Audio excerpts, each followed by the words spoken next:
अपनी बातों की शुरुआत 2 लाइन से करना चाहेंगे। जिस्म क्या है रूह तक सब कुछ खुलासा देखिए, जिस्म क्या है रूह तक सब कुछ खुलासा देखिए, आप भी इस भीड़ में घुसकर तमाशा देखिए। जो बदल सकती थी इस राज्य के मौसम का मिजाज, जो बदल सकती थी इस राज्य के मौसम का मिजाज, उस युवा पीढ़ी के चेहरे का हताशा देखिए, उस युवा पीढ़ी के चेहरे का हताशा देखिए। आज झारखंड 23 सालों का हो गया, 23 सालों का झारखंड ठगा महसूस कर रहा है। ठगा क्यों महसूस कर रहा है कि आज 23 सालों के झारखंड में यहाँ झारखंडी परिभाषित नहीं हो पाया है, आइडेंटिफाई नहीं हो पाया है कि झारखंडी है कौन। झारखंडी को सबसे पहले हमारे सरकार से मांग है कि सबसे पहले झारखंड सरकार को परिभाषित किया जाए, आइडेंटिफाई किया जाए कि झारखंडी है कौन। और आइडेंटिफाई करने के लिए हमारा जो 4 गो सर्वे हुआ है, एक 1908 का सर्वे, एक 1932 का सर्वे, एक 1954 का सर्वे, एक 1964 का सर्वे, इन सर्वे को मान्यता दिया जाए और झारखंडियों को परिभाषित किया जाए। सरकार से हमारा ये मांग है कि सबसे पहले 1932 को लागू किया जाए। 1932 झारखंड के 85% इलाकों में सर्वे हुआ है और अंतिम सर्वे सेटलमेंट 1964 तक जाए और 1964 के पहले जितना सर्वे है उसको मान्यता देते हुए परिभाषित करे कि झारखंडी कौन है। जब झारखंडी परिभाषित हो जाएगा उसके आधार पर स्थानीय नीति बनाया जाए। जब स्थानीय नीति बन जाएगा उसके बाद नियोजन बनाया जाए। नियोजन में यह प्रावधान किया जाए कि जो सी और डी की जो नौकरियां हैं उसमें 90% झारखंड के बच्चों के लिए रिजर्व किया जाए और जो प्राइवेट नौकरियां हैं और जो ऑफिसर के पद हैं उसमें 75% झारखंड के बच्चों के लिए होना चाहिए। क्योंकि इसलिए होना चाहिए कि जब भारत में जितने भी राज्य हैं लगभग सभी ने कोई भाषा के बैरिकेडिंग लगा के, कोई स्क्रूटनी का नियम लगा के 90% सीटें वहाँ के बच्चों के लिए रिजर्व किया है। किसी ने खतियान को लागू करा के बहुत सारा पॉलिसी बना के वहाँ के लोगों के लिए रिजर्व किया है, वहाँ के छात्रों के लिए रिजर्व किया है। तो झारखंड में भी वैसी पॉलिसी बनना चाहिए। अगर कोई कहता है कि ये कानून असंवैधानिक है और कानूनी रूप से सही नहीं है तो हम उसका बता देना चाहते हैं कि भारत में एक तेलंगाना और आंध्र प्रदेश ऐसा राज्य है जहां स्पेशल प्रोविजन 371D के तहत क्या किया है वहां की सरकारों ने, वहां की सी और डी की नौकरियां जो है 100% वहां के बच्चों के लिए रिजर्व कर दिया। जब ये बातें हाईकोर्ट में गई तो वहां दलील दिया गया कि हमारा राज्य नया नया बना हुआ है, अगर हम 100% सीटें रिजर्व नहीं करते हैं तो फिर जहाँ से हम अलग हुए हैं वहाँ के लोग ही हमारे पर राज करेंगे, वहाँ के लोग ही हमारे पर शासन करेंगे, तो हम राज्य को अलग करा के क्या किए हैं। इसीलिए हमारे लोगों के लिए भी ऐसी व्यवस्था होनी चाहिए। अभी तेलंगाना राज्य ने क्या किया है कि जो वहाँ मेडिकल की सीटें हैं, वहाँ मेडिकल की 2100 सीटें हैं, वहाँ के राज्य सरकार ने क्या किया है कि मेडिकल के सभी सीटों में वहाँ के स्थानीय लोगों को ही वहाँ मेडिकल के सीटों में ये एडमिशन मिलेगा। जब ये मुद्दा जब हाईकोर्ट में चुनौती दिया गया, इस नीति को जब हाईकोर्ट में वहाँ पर चुनौती दिया गया बाहरी लोगों के द्वारा, तो वहाँ के जो वकील थे सरकार के पद से उन्होंने दलील दिया कि हमारा राज्य 2 जून 2014 को बना है, नया नया राज्य बना हुआ है, अगर हम सारी मेडिकल की सीटें रिजर्व नहीं करते हैं तो बाहर के लोग ही यहाँ पर एडमिशन ले लेंगे। और मेडिकल की सीटें होती हैं महंगा, 50 लाख 60 लाख 70 लाख की मेडिकल सीटें होती हैं, महंगा पढ़ाई है। अगर यहाँ के लोगों के लिए रिजर्व नहीं करते हैं, यहाँ के बच्चों के लिए रिजर्व नहीं करते हैं तो फिर बाहर के लोग यहाँ पर एडमिशन ले लेंगे और वही लोग यहाँ डॉक्टर बनेंगे, इंजीनियर बनेंगे। इसलिए हमारी सीटें रिजर्व होनी चाहिए। उसी तरह हम झारखंड सरकार से मांग करते हैं कि जो भी हमारी मेडिकल की सीटें हैं, जो भी हमारी इंजीनियरिंग की सीटें हैं, वो भी हमारे बच्चों के लिए 90% सीटें रिजर्व होना चाहिए।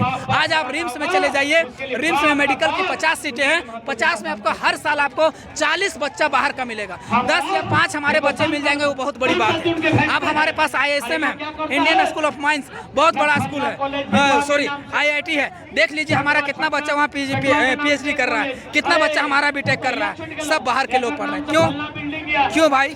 वहाँ कुछ प्रावधान, ऐसा नियम होना चाहिए कि IIT हो, लेकिन अगर सेंट्रल सरकार उसको ऑर्गेनाइज करती है तो वहाँ के बच्चों के लिए कुछ ऐसा पॉलिसी होना चाहिए कि वहाँ का कम से कम 20% 40% सीटें वहाँ के बच्चों के लिए रिजर्व होनी चाहिए। ये कानून बनना चाहिए। जिस तरह से आज टाटीसिलवे में ऐतिहासिक भीड़ देखने को मिला, क्या संदेश देना चाह रहे हैं यहाँ से, क्योंकि सरकार आपके काफी नजदीक है और सरकार को हमेशा चुनौती देने का काम करते हैं, तो क्या बोलना चाहिएगा उसको? देखिए, ये लड़ाई हम पहले ही कह दिए कि युवाओं की लड़ाई है और 2024 नज़दीक है और 2024 में लोकसभा, यहाँ जो रांची का लोकसभा है वो बाहरी है, संजय सेठ पंजाब का है, वो बाहरी यहाँ सांसद क्यों बनेगा? उसका एक बूंद खून भी गिरा है, एक उंगली भी थोड़ा सा कटा है, फिर वो सांसद क्यों बनेगा? तो यहाँ के युवा पीढ़ी को और यहाँ के लोगों से अपील रहेगा, गुजारिश रहेगा, निवेदन रहेगा कि 2024 का चुनाव जो आएगा उसमें बदलाव कीजिए और बदलाव उनको कीजिए जो झारखंडी भाषा खतियान संघर्ष समिति जयराम महतो के नेतृत्व में जिस बंदे को उतार दिया जाएगा,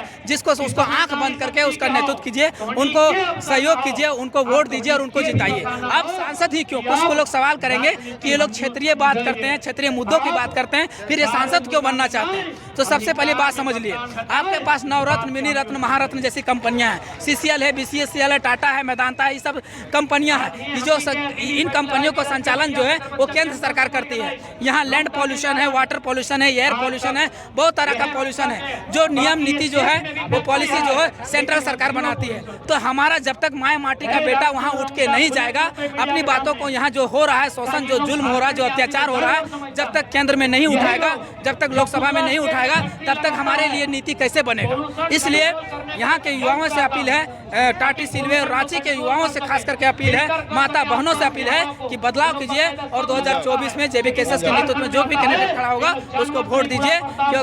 क्योंकि एक बहुत बड़े राजनीतिज्ञ ने कहा था कि अगर आपको सामाजिक परिवर्तन करना है तो सबसे पहले राजनीतिक परिवर्तन करना पड़ेगा। राजनीतिक परिवर्तन मतलब कि जो है हमारे स्थानीय जो खतियानधारी बेटा है उसको चुन के लोकसभा, राज्यसभा और विधानसभा भेजिए।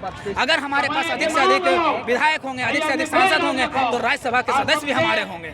और नहीं तो आज 23 सालों के झारखंड में अधिक से अधिक राज्यसभा के जो सांसद बने हैं वो बाहरी बने हैं। अब बाहरी जो बेटे हैं, जो बाहरी माओं के बेटे हैं, वो झारखंड के भला कैसे सोच सकते हैं, समझने वाला विषय है। इसलिए 2024 में एक आप लोग के पास मौका है बदलाव करने के लिए, अपने खतियानी बेटों को चुनिए। लोकसभा चुनाव के लिए कैंडिडेट का भी खुलासा नहीं हुआ है, लेकिन प्रधान स्तरीय पार्टी का विस्तार किया जा रहा है, प्रभारी बनाया जा रहा है। तो कहते हैं ये लोकसभा चुनाव के लिए। देखिए, जब भी कोई नया संगठन रहता है या नया पार्टी रहता है तो उसका संगठन का विस्तार करना होता है। पार्टी अलग चीज है, कैंडिडेट अलग चीज है, लेकिन उस संगठन का विस्तार करना होता है। हम कैसे जानेंगे, जैसे जितेंद्र ब्लॉक्स कहाँ का है, बोकारो का है, बोकारो किस प्रखंड का है। अगर आप हमारा है तो हम कैसे जानेंगे कि आप हमारा हैं। तो उसको एक आइडेंटिफाई देना पड़ता है, एक ID कार्ड देना जाता है। जैसे कि उदाहरण के तौर पर समझिए, जैसे अभी यहाँ पीछे सभा हो रहा है तो सभा में एक वॉलंटियर कौन है उसको एक ID कार्ड दिया गया है ना।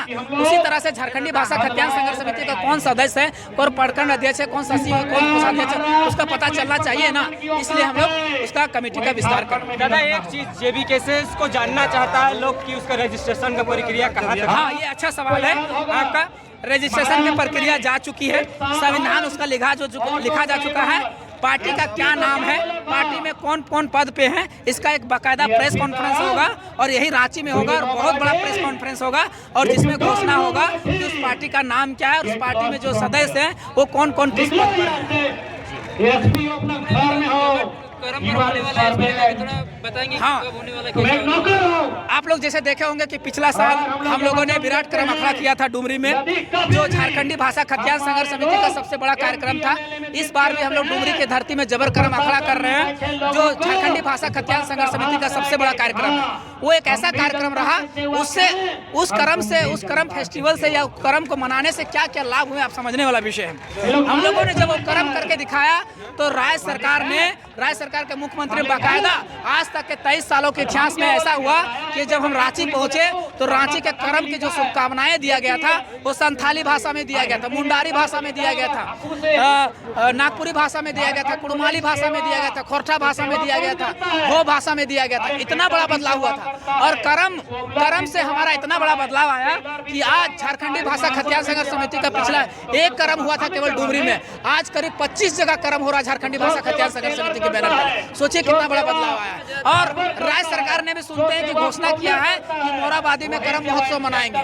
सोचिए कितना बड़ा फैक्टर, कितना बड़ा बदलाव आया। और उस कार्यक्रम को करने से आज हमारे झारखंड के जो लोग हैं अपनी संस्कृति और भाषा, अपने लोकगीत और अपने लोक नृत्य के प्रति जागरूक हुए हैं। ज़्यादा से ज़्यादा लोग गाना लिख रहे हैं। आज यूट्यूब में कर्म का गीत लिखता था लेकिन 2 या 4 को सीजन में आता था। आज हम देखें कि इस साल 150 से भी ज़्यादा कर्म के गाने आए हैं, चाहे वो संथाली हो, चाहे मुंडारी हो, खोरठा हो, कुड़माली में बहुत सारे गाने लिखे जा रहे हैं। तो ये कहीं ना कहीं इस आंदोलन का नतीजा है। अपने लोग अपने संस्कृति और अपनी भाषा के प्रति जाग रहे हैं। तमाम झारखंड के लोगों को, नौजुवानों को क्या संदेश देना चाहिए? संदेश यही रहेगा कि गुलामी की जंजीर अब तो हथेली से फिसलनी चाहिए। गुलामी की जंजीर अब तो हथेली से फिसलनी चाहिए। राज्य की दशा अब तो बदलनी चाहिए। कट रही है गर्दन तो अफसोस काहे ना हो, कट रही है गर्दन तो अफसोस काहे ना हो, जो बच गई उंगली वो तो हिलनी चाहिए। हिंदू हो या मुसलमान कोई फर्क नहीं पड़ता मुझे, हिंदू हो या मुसलमान कोई फर्क नहीं पड़ता मुझे, बस सियासत की 4 दीवारी गिरना चाहिए। लहू से पहले तो स्याही ही बिखर चाहिए, लहू से पहले तो स्याही ही बिखर जाए, तो आप भी समझ सकते हैं। तलवार से पहले अब कलम चलनी चाहिए, कलम चलनी चाहिए, कलम चलनी चाहिए। धन्यवाद, जोहार। क्या बुलाया यही